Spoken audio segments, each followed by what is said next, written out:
Musim pemilihan presiden Barcelona kembali menghadirkan dinamika yang tak hanya bersifat politis, tetapi juga syarat dengan implikasi olahraga dan finansial bagi masa depan klub. Di tengah tekanan performa tim pada musim 2025-2026, para kandidat memanfaatkan momentum untuk menawarkan visi ambisius yang menggabungkan stabilitas keuangan, penguatan akademi, serta perekrutan pemain kelas dunia. Situasi ini mencerminkan fase transisi penting bagi Barcelona, di mana arah kepemimpinan baru akan sangat menentukan keberlanjutan proyek olahraga sekaligus daya saing klub di level domestik maupun Eropa. Salah satu kandidat yang tampil menonjol adalah Xavi Villajoana. Dalam kampanyenya, ia menegaskan bahwa La Masia tetap menjadi fondasi utama identitas Barcelona. Akademi legendaris tersebut selama puluhan tahun telah melahirkan pemain-pemain kelas dunia yang menjadi tulang punggung kesuksesan klub. Namun, Villajoana juga menekankan bahwa mengandalkan talenta internal saja tidak cukup untuk bersaing di era sepak bola modern yang sangat kompetitif. Menurutnya, Barcelona tetap harus memiliki kapasitas finansial dan daya tarik untuk mendatangkan pemain elit global.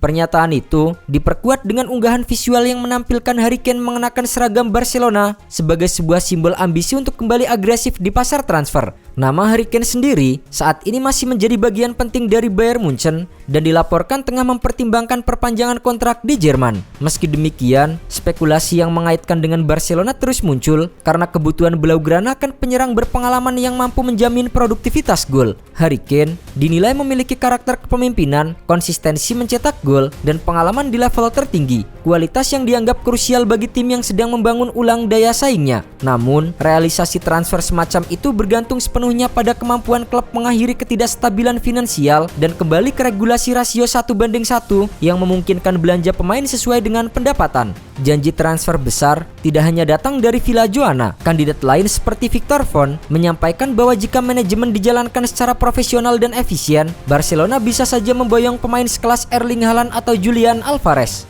Pernyataan tersebut menunjukkan bagaimana perekrutan bintang menjadi tema sentral kampanye. Sementara itu, Mark Kiria memilih pendekatan emosional dengan memunculkan kembali bayangan Lionel Messi melalui spanduk besar bertuliskan "menantikan untuk bertemu Anda lagi". Nostalgia terhadap Messi tetap menjadi kekuatan simbolis yang mampu membangkitkan antusiasme publik, meskipun secara realistis tantangan finansial dan usia sang pemain menjadi faktor pembatas. Di tengah hiruk-pikuk janji kampanye, isu transfer Julian Alvarez berkembang menjadi perbincangan serius. Striker Argentina yang kini membela Atletico Madrid disebut-sebut siap mencari tantangan baru. Laporan dari jurnalis Argentina menyebutkan bahwa siklusnya di Madrid dianggap telah mencapai titik akhir, terutama karena musim yang berjalan tidak sepenuhnya memenuhi ekspektasi. Meski tetap mencetak gol, Alvarez diyakini menginginkan proyek yang memberinya peluang lebih besar meraih gelar juara bergengsi. Barcelona melihat Alvarez sebagai bagian dari proyek regenerasi lini depan. Potensi duetnya dengan Lamine Yamal menghadirkan gambaran lini serang yang energik, cepat, dan kreatif.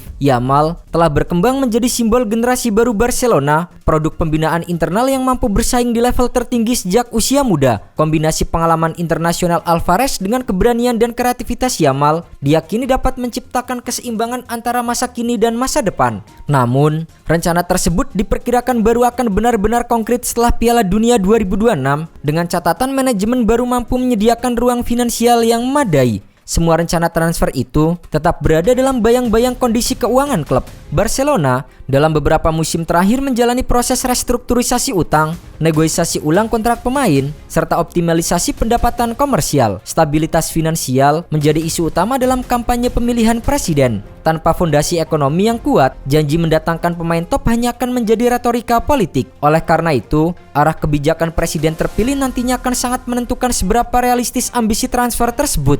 Di sisi olahraga, Barcelona juga menghadapi tantangan serius pada musim La Liga 2025-2026. Dua kekalahan dalam 5 pertandingan terakhir membuat posisi mereka tergeser oleh Real Madrid di puncak klasemen. Kekalahan dari Real Sociedad dan Girona memperlihatkan inkonsistensi performa yang menghambat stabilitas tim. Real Madrid memang masih membuka peluang, tetapi tekanan psikologis semakin meningkat. Kondisi semakin berat setelah Barcelona menelan kekalahan 0-4 dari Atletico Madrid pada leg pertama semifinal Copa del Rey. Hasil tersebut menimbulkan pertanyaan tentang keseimbangan tim, terutama di sektor pertahanan. Pelatih Hansi Flick tetap mempertahankan pendekatan menyerang agresif yang menghasilkan banyak peluang. Tetapi, resiko dari strategi itu adalah terbukanya ruang di lini belakang. Ketika transisi bertahan tidak berjalan optimal, lawan mampu memanfaatkan celah dengan efektif.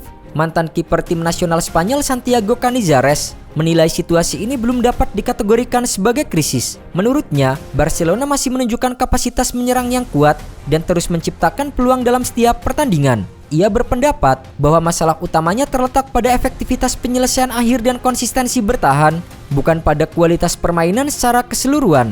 Namun, ia juga menegaskan bahwa klub sebesar Barcelona tidak boleh terlalu rapuh di lini pertahanan karena keseimbangan adalah kunci keberhasilan jangka panjang. Analisis tersebut mencerminkan dilema taktis yang tengah dihadapi oleh tim. Barcelona memiliki lini tengah kreatif dan serangan yang produktif, tetapi stabilitas defensif belum sepenuhnya terjaga. Dalam kompetisi panjang seperti La Liga dan Liga Champions, konsistensi menjadi faktor penentu. Tim yang mampu menjaga keseimbangan antara agresivitas menyerang dan disiplin bertahan biasanya memiliki peluang lebih besar untuk mengangkat trofi. Secara keseluruhan, Barcelona sedang berada pada fase krusial yang memadukan dinamika politik, ekonomi, dan performa olahraga. Pemilihan presiden bukan sekedar agenda administratif, melainkan momen penentuan arah strategis klub. Janji mendatangkan pemain top seperti Harry Kane atau Julian Alvarez mencerminkan ambisi untuk kembali menjadi kekuatan dominan di Eropa. Namun, keberhasilan proyek tersebut akan sangat bergantung pada kemampuan manajemen baru membangun stabilitas finansial, mendukung pelatih dengan kebijakan transfer yang realistis, serta menjaga keseimbangan tim di lapangan. Dengan selisih poin yang masih tipis di klasemen dan banyak pertandingan tersisa, peluang untuk bangkit tetap terbuka. Barcelona belum tumbang dalam perburuan gelar, tetapi membutuhkan konsistensi dan ketegasan arah kepemimpinan. Masa depan klub kini berada di persimpangan antara romantisme masa lalu, ambisi transfer besar, dan kebutuhan akan manajemen yang solid. Hanya dengan sinergi antara visi kepemimpinan dan performa di lapangan, Barcelona dapat kembali menegaskan posisinya sebagai salah satu kekuatan utama sepak bola dunia.